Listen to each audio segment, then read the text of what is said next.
Hi മക്കളെ, എൻ്റെ മക്കളെല്ലാം ക്രിസ്മസ് എക്സാമിൻ്റെ പ്രിപ്പറേഷൻ്റെ തിരക്കിലായിരിക്കും അല്ലേ? ആ പ്രിപ്പറേഷന് ഒന്ന് എളുപ്പമാക്കാൻ വേണ്ടിയിട്ടാണ് മിസ് ഇന്ന് വന്നിരിക്കുന്നത്.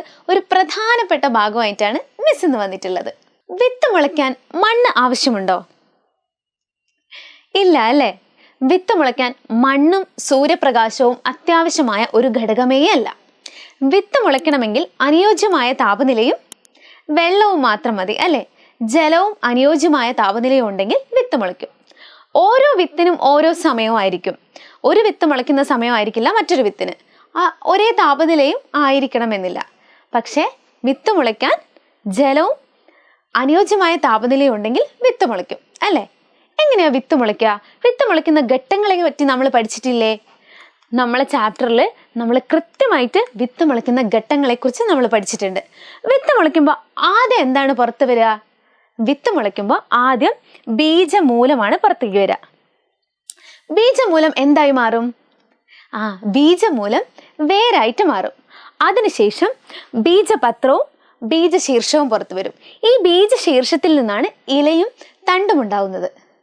ഈ ബീജശീർഷം അതായത് ഇലയൊക്കെ കൃത്യമായി ഉണ്ടാകുന്നത് വരെ ഉണ്ടായതിനു ശേഷമാണ് ഈ ഇലയൊക്കെ കൃത്യമായി ഉണ്ടായതിനു ശേഷമാണ് എന്ത് നടക്കുന്നത്? പ്രകാശ സംശ്ലേഷണം നടക്കുന്നത്. ഇലയാണല്ലോ നമ്മുടെ സസ്യത്തിന്റെ അടുക്കള. അപ്പൊ ഇലയുണ്ടായതിനു ശേഷമാണ് എന്തുണ്ടാവുക? പ്രകാശ സംശ്ലേഷണം കൃത്യമായി നടക്കുക. ഈ പ്രകാശ സംശ്ലേഷണം കൃത്യമായി നടക്കുന്നത് വരെ എങ്ങനെയാണ് അവർക്ക് ആഹാരം ലഭിക്കുക? നമ്മുടെ ബീജപത്രത്തിൽ നിന്ന് അല്ലെങ്കിൽ ബീജാണ്ടത്തിൽ നിന്നാണ് അവർ ആഹാരം ഉപയോഗിക്കുക. ഈ മണ്ണില്ലാതെയും നമുക്ക് എന്ത് ചെയ്യാം? ചെടികൾ വളർത്തിയെടുക്കാം. മണ്ണില്ലാതെയും നമുക്ക് ചെടികൾ വളർത്തിയെടുക്കാം അല്ലേ?